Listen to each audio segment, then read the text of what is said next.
Hi friends, welcome back to my channel Arun academy. Friends, ನಾನು 1.5 ತಿಂಗಳಿಂದ ಯಾವುದೇ ವೀಡಿಯೋಗಳನ್ನು ಮಾಡಿಲ್ಲ.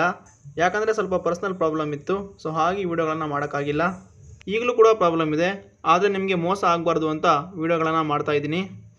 ತುಂಬ ಟೈಮ್ ಆಯಿತು ವೀಡಿಯೋಗಳನ್ನು ಮಾಡಿಲ್ಲ. ಎಲ್ಲರೂ ಕೂಡ RPF SI ಮತ್ತು ಕಾನ್ಸ್ಟೇಬಲ್ಗೆ ಓದ್ಕೊಳ್ತಾ ಇದ್ದೀರಾ, ಯಾರೂ ಬಿಟ್ಟಿಲ್ಲ ಅಂದ್ಕೊಳ್ತೀನಿ. ಫ್ರೆಂಡ್ಸ್, ನಾವು RPF ಕಾನ್ಸ್ಟೇಬಲ್ ಮತ್ತು SIಗೆ ಸಂಬಂಧಪಟ್ಟ ಹಾಗೆ 11 ವೀಡಿಯೋಗಳನ್ನು ಮಾಡಿದ್ದೀವಿ. ಯಾರ್ಯಾರು ಆ ವಿಡಿಯೋಗಳನ್ನು ನೋಡಿಲ್ಲ ಹೋಗಿ ನೋಡಿ, ಹಾಗೆ ನಮ್ಮ ಚಾನಲ್ನ ಸಬ್ಸ್ಕ್ರೈಬ್ ಮಾಡ್ಕೊಳ್ಳಿ. ಹಾಗೆ ಫ್ರೆಂಡ್ಸ್, ಈ ಎಲ್ಲ ವಿಡಿಯೋಗಳ ಕ್ವಶನ್ ಆನ್ಸರ್ ಮತ್ತು ಎಕ್ಸ್ಪ್ಲನೇಷನ್ಗಳನ್ನು PDF ಮಾಡಿದ್ದೀವಿ. ಈ PDF ನಾವು 20 ರೂಪಾಯಿಗೆ ಕೊಡ್ತಾ ಇದ್ದೀವಿ. ಆದರೆ ಈಗ ಇಂಡಿಪೆಂಡೆಂಟ್ ಡೇಯ ಪ್ರಯುಕ್ತವಾಗಿ 50% ಆಫನ್ನು ಕೊಡ್ತಾ ಇದ್ದೀವಿ. ಅಂದರೆ 10 ರೂಪಾಯಿ ಕೊಟ್ಟರೆ ಸಾಕು, ಈ PDF ನಿಮ್ಮದಾಗತ್ತೆ. PDF ಬೇಕು ಅನ್ನೋರು 9741466382ಗೆ 10 ರೂಪಾಯಿ ಫೋನ್ಪೇ ಅಥವಾ ಗೂಗಲ್ ಪೇ ಮಾಡಿ. ಹಾಗೆ ಫೋನ್ಪೇ ಮಾಡಿರುವಂಥ ಸ್ಕ್ರೀನ್ಶಾಟನ್ನು ಇದೇ ನಂಬರ್ಗೆ ವಾಟ್ಸಪ್ ಮಾಡಿ. ವಾಟ್ಸಪ್ಪಲ್ಲಿ ನಿಮಗೆ PDF ಪ್ರೊವೈಡ್ ಮಾಡ್ತೀನಿ. ಬನ್ನಿ ಕ್ವಶನ್ ಆನ್ಸರ್ಗಳನ್ನು ನೋಡೋಣ. ಮೊದಲನೇ ಪ್ರಶ್ನೆ, ಕೆಳಗಿನ ಯಾವ ಶ್ರೇಣಿಯನ್ನು ಸಹ್ಯಾದ್ರಿ ಎಂದು ಕರೆಯಲಾಗುತ್ತದೆ? Option A Satpura, option B ಪಶ್ಚಿಮ ಘಟ್ಟಗಳು, ಆಪ್ಷನ್ ಸಿ ಪೂರ್ವ ಘಟ್ಟಗಳು, ಆಪ್ಷನ್ ಡಿ ಅರಾವಳಿ. ಇದಕ್ಕೆ ರೈಟ್ ಆನ್ಸರ್ ಆಪ್ಷನ್ ಬಿ ಪಶ್ಚಿಮ ಘಟ್ಟಗಳು. ನೋಡಿ, ಪಶ್ಚಿಮ ಘಟ್ಟಗಳು ಅಥವಾ ವೆಸ್ಟರ್ನ್ ಘಾಟ್. ಸಹ್ಯಾದ್ರಿ ಎಂದು ಕರೆಯಲ್ಪಡುವ ಪಶ್ಚಿಮ ಘಟ್ಟಗಳು ಭಾರತದ ಪರ್ಯಾಯ ದ್ವೀಪದ ಪಶ್ಚಿಮ ಕರಾವಳಿಗೆ ಸಮಾಂತರವಾಗಿರುವ ಪರ್ವತ ಶ್ರೇಣಿಯಾಗಿದ್ದು, ಇದು ಸಂಪೂರ್ಣವಾಗಿ ನಮ್ಮ ಭಾರತದಲ್ಲೇ ಇದೆ. ಈ ಪಶ್ಚಿಮ ಘಟ್ಟಗಳು ಭಾರತದ 6 ರಾಜ್ಯಗಳೊಂದಿಗೆ 1,64,284 ಸ್ಕ್ವೇರ್ ಕಿಲೋಮೀಟರ್ ವ್ಯಾಪ್ತಿಯನ್ನು ಹೊಂದಿದೆ. ಭಾರತದ ರಾಜ್ಯಗಳಾದ ಗುಜರಾತ್, ಮಹಾರಾಷ್ಟ್ರ, ಗೋವಾ, ಕರ್ನಾಟಕ, ಕೇರಳ ಮತ್ತು ತಮಿಳುನಾಡುವರೆಗೂ ವ್ಯಾಪ್ತಿಯನ್ನು ಹೊಂದಿದೆ. ಈ ಪಶ್ಚಿಮ ಘಟ್ಟದಲ್ಲಿ ಅತ್ಯಂತ ಎತ್ತರವಾದ ಶಿಖರ ಅಣ್ಣೈಮುಡಿ. ಈ ಅಣ್ಣೈಮುಡಿ ದಕ್ಷಿಣ ಭಾರತದ ಅತ್ಯಂತ ಎತ್ತರವಾದ ಶಿಖರ ಕೂಡ ಆಗಿದೆ. ಈ ಅಣ್ಣೈಮುಡಿ ಇರೋದು ಕೇರಳ ರಾಜ್ಯದಲ್ಲಿ. ಎಕ್ಸಾಂಪಲ್ ಇದನ್ನು ಕೇಳ್ತಾರೆ, ನೆನ್ಪಿಟ್ಕೊಳ್ಳಿ. ನೆಕ್ಸ್ಟ್ ಎರಡನೇ ಪ್ರಶ್ನೆ, ಭಾರತ ಸಂವಿಧಾನದ ಮೂಲ ದಾಖಲೆಗಳನ್ನು ಯಾರು ಕೈಯಿಂದ ಬರೆದಿದ್ದಾರೆ? Option A doctor BR Ambedkar, option B Sarojini Naidu, option C Prem Behari Narain Raizada, option D doctor Rajendra Prasad.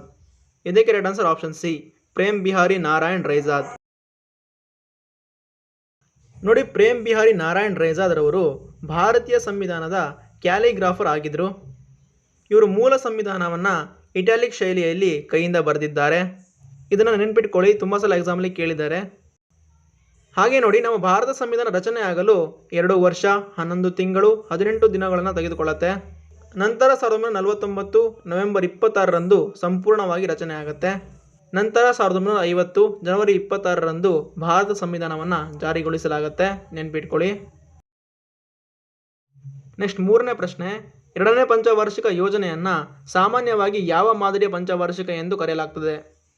Option A Herald Omar ಯೋಜನೆ, ಆಪ್ಷನ್ ಬಿ ಮಹಾಲ್ ನೋಬಿಸ್ ಯೋಜನೆ, ಆಪ್ಷನ್ ಸಿ ನೆಹರು ಯೋಜನೆ, ಆಪ್ಷನ್ ಡಿ ಜನರ ಯೋಜನೆ. ಇದಕ್ಕೆ right answer option B PC ಮಹಾಲ್ ನೋಬಿಸ್ ಯೋಜನೆ. ನೋಡಿ, 2ನೇ ಪಂಚವಾರ್ಷಿಕ ಯೋಜನೆ, ಇದರ ಕಾಲಾವಧಿ 1956ರಿಂದ 1961. 2ನೇ ಪಂಚವಾರ್ಷಿಕ ಯೋಜನೆಯ ಅಧ್ಯಕ್ಷರು ಜವಾಹರ್ಲಾಲ್ ನೆಹರು. 2ನೇ ಪಂಚವಾರ್ಷಿಕ ಯೋಜನೆಯನ್ನು ಸಾರ್ವಜನಿಕ ವಲಯ ಅಭಿವೃದ್ಧಿ ಮತ್ತು ಕ್ಷಿಪ್ರ ಕೈಗಾರೀಕರಣದ ಮೇಲೆ ಕೇಂದ್ರೀಕರಿಸಿದೆ. ಎಕ್ಸಾಂಪಲ್ ಕೇಳ್ತಾರೆ, 2ನೇ ಪಂಚವಾರ್ಷಿಕ ಯೋಜನೆಯಲ್ಲಿ ಯಾವುದಕ್ಕೆ ಪ್ರಾಧಾನ್ಯತೆ ನೀಡಲಾಗಿದೆ ಅಂತ. ಆಗ ನೀವು ಆನ್ಸರ್ ಮಾಡಬೇಕಾಗತ್ತೆ ಕೈಗಾರೀಕರಣ. ನೆನ್ಪಿಟ್ಕೊಳ್ಳಿ. 2ನೇ ಪಂಚವಾರ್ಷಿಕ ಯೋಜನೆಯನ್ನು 1953ರಲ್ಲಿ ಭಾರತೀಯ ಸಂಖ್ಯಾಶಾಸ್ತ್ರಜ್ಞರಾದ ಪ್ರಶಾಂತ್ ಚಂದ್ರ ಮಹಾಲ್ ನೋಬಿಸ್ ರವರು, ಅಂದರೆ PC ಮಹಾಲ್ ನೋಬಿಸ್ ರವರು ಅಭಿವೃದ್ಧಿಪಡಿಸಿದ ಆರ್ಥಿಕ ಅಭಿವೃದ್ಧಿ ಮಾದರಿಯಾಗಿದೆ. ಸೊ ಹಾಗಾಗಿ ಈ ಪಂಚವಾರ್ಷಿಕ ಯೋಜನೆಯನ್ನು PC ಮಹಾಲ್ ನೋಬಿಸ್ ಪಂಚವಾರ್ಷಿಕ ಯೋಜನೆ ಅಂತ ಕರೀತಾರೆ. ನೆನ್ಪಿಟ್ಕೊಳ್ಳಿ. ನೆಕ್ಸ್ಟ್ ಕ್ವಶನ್, ಭಾರತದಲ್ಲಿ ಮರೆಮಾಚಿದ ನಿರುದ್ಯೋಗ ಎಲ್ಲಿ ಅಸ್ತಿತ್ವದಲ್ಲಿದೆ?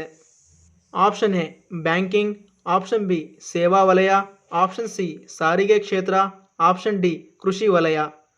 ಇದಕ್ಕೆ ರೈಟ್ ಆನ್ಸರ್ ಆಪ್ಷನ್ ಡಿ ಕೃಷಿ ವಲಯ. ನೋಡಿ, ನಿರುದ್ಯೋಗದಲ್ಲಿ 6 ವಿಧಗಳು. ಅದರಲ್ಲಿ ಮೊದಲನೇದು ಆವರ್ತಕ ನಿರುದ್ಯೋಗ. ಈ ಆವರ್ತಕ ನಿರುದ್ಯೋಗವನ್ನು ಚಕ್ರೀಯ ನಿರುದ್ಯೋಗ ಅಂತ ಕೂಡ ಕರೀತಾರೆ. ಈ ಆವರ್ತಕ ನಿರುದ್ಯೋಗ ದೇಶದ ಆರ್ಥಿಕ ಅಭಿವೃದ್ಧಿಯ ಮೇಲೆ ಅವಲಂಬಿತವಾಗಿರುತ್ತೆ. ದೇಶ ಅಧಿಕ ಅಭಿವೃದ್ಧಿ ಆದರೆ ಉದ್ಯೋಗ ಹೆಚ್ಚಾಗಿರುತ್ತೆ. ದೇಶ ಕಡಿಮೆ ಅಭಿವೃದ್ಧಿ ಆಗಿದ್ರೆ ಉದ್ಯೋಗ ಕಡಿಮೆ ಇರುತ್ತೆ. ಇದರಿಂದ ಉಂಟಾಗುವಂಥ ನಿರುದ್ಯೋಗವನ್ನು ಆವರ್ತಕ ನಿರುದ್ಯೋಗ ಅಂತ ಕರೀತಾರೆ. ನೆನ್ಪಿಟ್ಕೊಳ್ಳಿ. ನೆಕ್ಸ್ಟ್ ಎರಡನೇದು ಕಾಲೋಚಿತ ನಿರುದ್ಯೋಗ. ಕಾಲೋಚಿತ ನಿರುದ್ಯೋಗವನ್ನು ಇಂಗ್ಲೀಷ್ನಲ್ಲಿ ಸೀಸನಲ್ ಅನ್ಎಂಪ್ಲಾಯ್ಮೆಂಟ್ ಅಂತ ಕರೀತಾರೆ. ಇಲ್ಲಿ ಒಂದು ಸೀಸನ್ನಲ್ಲಿ ಕೆಲಸ ಇದ್ದರೆ ಇನ್ನೊಂದು ಸೀಸನಲ್ಲಿ ಕೆಲಸ ಇರೋದಿಲ್ಲ. ಎಕ್ಸಾಂಪಲ್, ಈಗ ಐಸ್ ಕ್ರೀಮ್ ಮಾರುವವರು ಬೇಸಿಗೆ ಕಾಲದಲ್ಲಿ ಮಾತ್ರ ಐಸ್ ಕ್ರೀಮ್ ತುಂಬ ಸೇಲ್ ಆಗುತ್ತೆ, ಮಳೆಗಾಲದಲ್ಲಿ ಮತ್ತು ಚಳಿಗಾಲದಲ್ಲಿ ಐಸ್ ಕ್ರೀಮ್ ಸೇಲ್ ಆಗೋದಿಲ್ಲ. ಆಗ ಅಲ್ಲಿ ಆಗುವಂಥ ನಿರುದ್ಯೋಗವನ್ನು ಕಾಲೋಚಿತ ನಿರುದ್ಯೋಗ ಅಂತ ಕರೀತಾರೆ, ನೆನ್ಪಿಟ್ಕೊಳ್ಳಿ. ನೆಕ್ಸ್ಟ್ ಮೂರನೇದು ಘರ್ಷಣಾತ್ಮಕ ನಿರುದ್ಯೋಗ. ಘರ್ಷಣಾತ್ಮಕ ನಿರುದ್ಯೋಗದಲ್ಲಿ ಓನರ್ ಮತ್ತು ಎಂಪ್ಲಾಯ್ಗಳ ನಡುವೆ ಆಗುವಂಥ ಮನಸ್ತಾಪ. ಈ ಮನಸ್ತಾಪಗಳಿಂದಾಗಿ ಮಾಲೀಕ ಕಾರ್ಮಿಕರಿಂದ ಕೆಲಸದಿಂದ ಹೊರತೆಗಿತಾನೆ. ಹೀಗೆ ಉಂಟಾಗುವಂಥ ನಿರುದ್ಯೋಗವನ್ನು ಘರ್ಷಣಾತ್ಮಕ ನಿರುದ್ಯೋಗ ಅಂತ ಕರೀತಾರೆ, ನೆನ್ಪಿಟ್ಕೊಳ್ಳಿ. ನೆಕ್ಸ್ಟ್ ರಚನಾತ್ಮಕ ನಿರುದ್ಯೋಗ. ರಚನಾತ್ಮಕ ನಿರುದ್ಯೋಗ ಅಂದರೆ ಒಂದು ಹುದ್ದೆ ಇರುತ್ತೆ, ಆ ಹುದ್ದೆಗೆ ಬೇಕಾಗಿರುವಂಥ ಕೌಶಲ್ಯ ಇಲ್ಲದೇ ಇರುವಂಥ ವ್ಯಕ್ತಿ ಆ ಹುದ್ದೆಯನ್ನು ಪಡ್ಕೊಳ್ತಾನೆ, ಕೌಶಲ್ಯ ಇರುವಂಥ ವ್ಯಕ್ತಿ ಹುದ್ದೆಯನ್ನು ಕಳೆದುಕೊಳ್ತಾನೆ. ಈ ರೀತಿಯ ನಿರುದ್ಯೋಗವನ್ನು ರಚನಾತ್ಮಕ ನಿರುದ್ಯೋಗ ಅಂತ ಕರೀತಾರೆ, ನೆನ್ಪಿಟ್ಕೊಳ್ಳಿ. ನೆಕ್ಸ್ಟ್ ಮರೆಮಾಚಿದ ನಿರುದ್ಯೋಗ. ಮರೆಮಾಚಿದ ನಿರುದ್ಯೋಗ ಅಂದರೆ ಇಬ್ಬರು ಕೆಲಸ ಮಾಡುವಂಥ ಜಾಗದಲ್ಲಿ 5 ಜನ ಕೆಲಸ ಮಾಡೋದು, 5 ಜನ ಕೆಲಸ ಮಾಡುವಂಥ ಜಾಗದಲ್ಲಿ 10 ಜನ ಕೆಲಸ ಮಾಡೋದು. ಈ ರೀತಿಯ ನಿರುದ್ಯೋಗವನ್ನು ಮರೆಮಾಚಿದ ನಿರುದ್ಯೋಗ ಅಂತ ಕರೀತಾರೆ. ನೆಕ್ಸ್ಟ್ ತಾಂತ್ರಿಕ ನಿರುದ್ಯೋಗ. ತಾಂತ್ರಿಕ ನಿರುದ್ಯೋಗ ಅಂದರೆ ಜನರು ಮಾಡುವಂಥ ಕೆಲಸಗಳನ್ನು ಯಂತ್ರೋಪಕರಣ ಮಾಡುವುದು. ಈ ಯಂತ್ರೋಪಕರಣಗಳು ಬಂದ ಮೇಲೆ ಜನರು ತಮ್ಮ ಕೆಲಸವನ್ನು ಕಳೆದುಕೊಳ್ತಾರೆ. ಈ ರೀತಿಯ ನಿರುದ್ಯೋಗವನ್ನು ತಾಂತ್ರಿಕ ನಿರುದ್ಯೋಗ ಅಂತ ಕರೀತಾರೆ, ನೆನ್ಪಿಟ್ಕೊಳ್ಳಿ. ಎಕ್ಸಾಮಲ್ಲಿ ಇವುಗಳ ಡೆಫಿನೇಷನನ್ನು ಕೊಟ್ಟು ಯಾವ ನಿರುದ್ಯೋಗ ಅಂತ ಕೇಳಿದರೆ ಆಗ ನೀವು ಆನ್ಸರ್ ಮಾಡಬೇಕಾಗತ್ತೆ, ನೆನ್ಪಿಟ್ಕೊಳ್ಳಿ. ನೆಕ್ಸ್ಟ್ 5ನೇ ಪ್ರಶ್ನೆ, ಭಾರತದ ರಾಜ್ಯವೊಂದರ ಮೊದಲ ಮಹಿಳಾ ಮುಖ್ಯಮಂತ್ರಿ ಯಾರು? Option A Kamala Nehru, option B Sucheta Kripalani, option C Sarojini Naidu, option D Madame Bhikaji Cama. ಇದಕ್ಕೆ right answer option B Sucheta Kripalani. ನೋಡಿ, ಸುಚೇತಾ ಕೃಪಲಾನಿ ಅವರು ಭಾರತದ ಸ್ವಾತಂತ್ರ್ಯ ಹೋರಾಟಗಾರ್ತಿ ಮತ್ತು ರಾಜಕಾರಣಿಯಾಗಿದ್ದರು. ಇವರು ಭಾರತದ ಮೊದಲ ಮಹಿಳಾ ಮುಖ್ಯಮಂತ್ರಿಯಾಗಿದ್ದರು. 1963ರಿಂದ 1967ರವರೆಗೆ ಉತ್ತರ ಪ್ರದೇಶ ಸರ್ಕಾರದ ಮುಖ್ಯಮಂತ್ರಿಯಾಗಿ ಸೇವೆಯನ್ನು ಸಲ್ಲಿಸಿದ್ದಾರೆ. ಹಾಗೆ ಎಕ್ಸಾಮ್ನಲ್ಲಿ ಪ್ರಥಮ ಮಹಿಳೆಯರ ಬಗ್ಗೆ ತುಂಬ ಸಲ ಎಕ್ಸಾಮಲ್ಲಿ ಕೇಳಿದ್ದಾರೆ. ಭಾರತದ ಮೊದಲ ಮಹಿಳಾ ರಾಷ್ಟ್ರಪತಿ ಪ್ರತಿಭಾ ದೇವಿ ಸಿಂಗ್ ಪಾಟೀಲ್.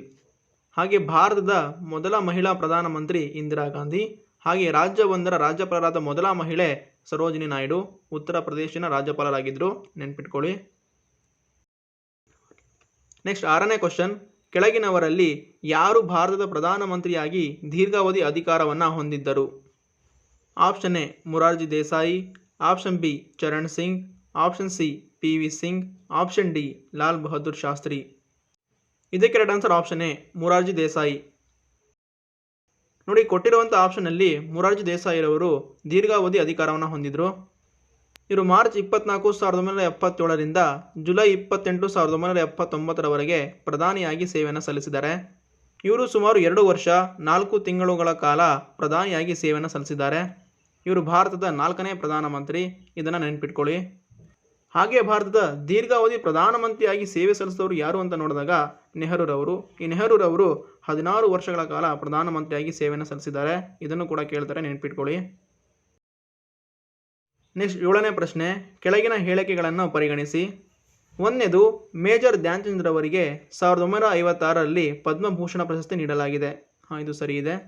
ನೆಕ್ಸ್ಟ್ 2ನೇದು, ರಾಜೀವ್ ಗಾಂಧಿ ಖೇಲ್ ರತ್ನ ಪ್ರಶಸ್ತಿಯನ್ನು 2015ರಲ್ಲಿ ಮೇಜರ್ ಧ್ಯಾನ್ ಚಂದ್ ಖೇಲ್ ರತ್ನ ಪ್ರಶಸ್ತಿ ಎಂದು ಮರುನಾಮಕರಣ ಮಾಡಲಾಯಿತು. ಇದು ತಪ್ಪಿದೆ. ಸೊ ಹಾಗಾದರೆ ಇಲ್ಲಿ ಸರಿಯಾದ ಉತ್ತರ ಆಪ್ಷನ್ ಎ ಕೇವಲ 1. ನೋಡಿ, ಮೇಜರ್ ಧ್ಯಾನ್ ಚಂದ್ ರವರು ಮಾಜಿ ಅಂತಾರಾಷ್ಟ್ರೀಯ ಹಾಕಿ ಆಟಗಾರ ಮತ್ತು ಭಾರತೀಯ ಮತ್ತು ವಿಶ್ವದ ಹಾಕಿ ದಂತಕಥೆಯಾಗಿದ್ದರು. ಮೇಜರ್ ಧ್ಯಾನ್ ಚಂದ್ ರವರಿಗೆ 1956ರಲ್ಲಿ ಪದ್ಮಭೂಷಣ ಪ್ರಶಸ್ತಿಯನ್ನು ನೀಡಿ ಗೌರವಿಸಲಾಗಿದೆ. ಮೇಜರ್ ಧ್ಯಾನ್ ಚಂದ್ ರವರಿಗೆ ಹಾಕಿ ಕಾ ಜಾದೂಗರ್ ಅಂದರೆ ಹಾಕಿ ಆಟದ ಮಾಂತ್ರಿಕ ಎಂದು ಕರೀತಾ ಇದ್ರು. ಹಾಗೆ ನೋಡಿ, ರಾಜೀವ್ ಗಾಂಧಿ ಖೇಲ್ ರತ್ನ ಪ್ರಶಸ್ತಿಯನ್ನು ಮೇಜರ್ ಧ್ಯಾನ್ ಚಂದ್ ಖೇಲ್ ರತ್ನ ಪ್ರಶಸ್ತಿ ಎಂದು ಮರುನಾಮಕರಣ ಮಾಡಿದ್ದು 2021ರಲ್ಲಿ, ನೆನ್ಪಿಟ್ಕೊಳ್ಳಿ. ನೆಕ್ಸ್ಟ್ 2ನೇ ಪ್ರಶ್ನೆ, ಕೆಳಗಿನವುಗಳಲ್ಲಿ ಯಾವುದು ಆರ್ಟಿಕಲ್ 300A ಅಡಿಯಲ್ಲಿನ ಹಕ್ಕು? ಆಪ್ಷನ್ ಎ ಶಿಕ್ಷಣದ ಹಕ್ಕು, ಆಪ್ಷನ್ ಬಿ ಬದುಕುವ ಹಕ್ಕು, ಆಪ್ಷನ್ ಸಿ ಆಸ್ತಿಯ ಹಕ್ಕು, ಆಪ್ಷನ್ ಡಿ ಸ್ವತಂತ್ರದ ಹಕ್ಕು. ಇದಕ್ಕೆ ರೈಟ್ ಆನ್ಸರ್ ಆಪ್ಷನ್ ಸಿ ಆಸ್ತಿಯ ಹಕ್ಕು. ನೋಡಿ, ಮೂಲಭೂತ ಹಕ್ಕಾದ ಆಸ್ತಿಯ ಹಕ್ಕನ್ನು 1978ರಲ್ಲಿ 44ನೇ ತಿದ್ದುಪಡಿ ಮಾಡುವ ಮೂಲಕ ಕಾನೂನುಬದ್ಧ ಹಕ್ಕನ್ನಾಗಿ ಮಾಡಿ 300A ವಿಧಿಗೆ ಸೇರಿಸಲಾಗುತ್ತೆ.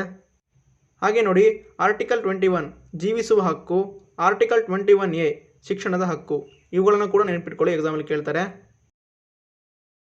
ನೆಕ್ಸ್ಟ್ 9ನೇ ಪ್ರಶ್ನೆ, ಪಿಟ್ಸ್ ಇಂಡಿಯಾ ಆ್ಯಕ್ಟನ್ನು ಯಾವ ವರ್ಷ ಅಂಗೀಕರಿಸಲಾಯಿತು?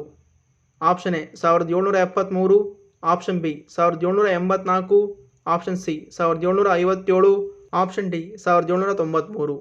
ಇದಕ್ಕೆ ರೈಟ್ ಆನ್ಸರ್ ಆಪ್ಷನ್ ಬಿ 1784. ನೋಡಿ, ಪಿಟ್ಸ್ ಇಂಡಿಯಾ ಆ್ಯಕ್ಟ್ 1784ರಲ್ಲಿ ಜಾರಿಗೊಳಿಸಲಾಗುತ್ತೆ. ಇದರ ಜಾರಿಗೊಳಿಸುವ ಉದ್ದೇಶ ಏನಂದರೆ 1773ರ ರೆಗ್ಯುಲೇಟಿಂಗ್ ಆ್ಯಕ್ಟ್ನಲ್ಲಿ ಹಲವಾರು ದೋಷಗಳಿದ್ವು, ಅದನ್ನು ಸರಿಪಡಿಸಲು ಈ ಕಾಯ್ದೆಯನ್ನು ಜಾರಿಗೊಳಿಸಲಾಗುತ್ತೆ. ಹಾಗೆ ಈ ಆ್ಯಕ್ಟ್ ಭಾರತದ ಈಸ್ಟ್ ಇಂಡಿಯಾ ಕಂಪನಿಯ ಆಡಳಿತದ ಮೇಲೆ ಬ್ರಿಟಿಷ್ ಸರ್ಕಾರದ ನಿಯಂತ್ರಣವನ್ನು ಸ್ಥಾಪಿಸುವಲ್ಲಿ ಮಹತ್ವದ ಹೆಜ್ಜೆಯಾಗಿದೆ. ಈ ಪಿಟ್ಸ್ ಇಂಡಿಯಾ ಆ್ಯಕ್ಟ್ ಮೂಲಕ ಕಂಟ್ರೋಲ್ ಬೋರ್ಡನ್ನು ಸ್ಥಾಪಿಸಲಾಗುತ್ತೆ. ಇದು ಕಂಪನಿಯ ನಾಗರಿಕ, ಮಿಲಿಟರಿ, ಆದಾಯದ ವ್ಯವಹಾರಗಳನ್ನು ನೋಡಿಕೊಳ್ಳುತ್ತದೆ. ನೆಕ್ಸ್ಟ್ 10ನೇ ಪ್ರಶ್ನೆ, ಏಷ್ಯಾಟಿಕ್ ಸೊಸೈಟಿಯನ್ನು ಕಲ್ಕತ್ತಾದಲ್ಲಿ ಸ್ಥಾಪಿಸಿದವರು? Option A sir William Jones, option B Rajaram Mohan Roy, option C Warren Hastings, option D Macaulay. ಇದಕ್ಕೆ right answer option A sir William Jones. ನೋಡಿ, ಏಷ್ಯಾಟಿಕ್ ಸೊಸೈಟಿಯನ್ನು ಸರ್ ವಿಲಿಯಂ ಜೋನ್ಸ್ ರವರು 1784ರಲ್ಲಿ ಕೋಲ್ಕತ್ತಾದಲ್ಲಿ ಸ್ಥಾಪಿಸ್ತಾರೆ. ಈ ಸರ್ ವಿಲಿಯಂ ಜೋನ್ಸ್ ರವರು ಬ್ರಿಟಿಷ್ ಭಾಷಾಶಾಸ್ತ್ರಜ್ಞ ಮತ್ತು ಓರಿಯೆಂಟಲಿಸ್ಟ್ ಆಗಿದ್ದರು. ಇವರು ಈ ಏಷ್ಯಾಟಿಕ್ ಸೊಸೈಟಿಯನ್ನು ಏಷ್ಯಾದ ಇತಿಹಾಸ, ಸಂಸ್ಕೃತಿ ಮತ್ತು ಭಾಷೆಗಳ ಅಧ್ಯಯನವನ್ನು ಉತ್ತೇಜಿಸಲು ಇದನ್ನು ಸ್ಥಾಪಿಸ್ತಾರೆ. ಹಾಗೆ ಈ ಸರ್ ವಿಲಿಯಂ ಜೋನ್ಸ್ ರವರು ವಾರನ್ ಹೇಸ್ಟಿಂಗ್ ರವರ ಸ್ನೇಹಿತರಾಗಿದ್ದರು. ವಾರನ್ ಹೇಸ್ಟಿಂಗ್ ಬಂಗಾಳದ ಮೊದಲ ಗವರ್ನರ್ ಜನರಲ್, ನೆನ್ಪಿಟ್ಕೊಳ್ಳಿ. ಸೊ ಇದಿಷ್ಟು ಇವತ್ತಿನ ಕ್ವಶನ್ಗಳು. ಯಾರಿಗಾದರೂ ಯಾವ್ದಾದ್ರು ಕ್ವಶನ್ ಮೇಲೆ ಡೌಟ್ ಇದ್ದರೆ ಕಮೆಂಟ್ ಮಾಡಿ, ನಾನು ನಿಮಗೆ ರಿಪ್ಲೈ ಕೊಡ್ತೀನಿ. ಹಾಗೆ ಹಿಂದಿನ ಎಲ್ಲ ವೀಡಿಯೋಗಳ PDF ನಿಮಗೆ ಬೇಕು ಅಂದರೆ ಈ ನಂಬರ್ಗೆ ಫೋನ್ಪೇ ಮಾಡಿ. ನೆಕ್ಸ್ಟ್ ಮುಂದಿನ ಕ್ಲಾಸನ್ನು ನಾವು ಪ್ಯಾರಿಸ್ ಒಲಿಂಪಿಕ್ 2024ರ ಬಗ್ಗೆ ಮಾಡೋಣ. ಈಗ ನಿಮಗೆ ಈ ವಿಡಿಯೋ ಇಷ್ಟ ಆಗಿದರೆ ಲೈಕ್, ಶೇರ್, ಸಬ್ಸ್ಕ್ರೈಬ್ ಮಾಡಿ. Thank you.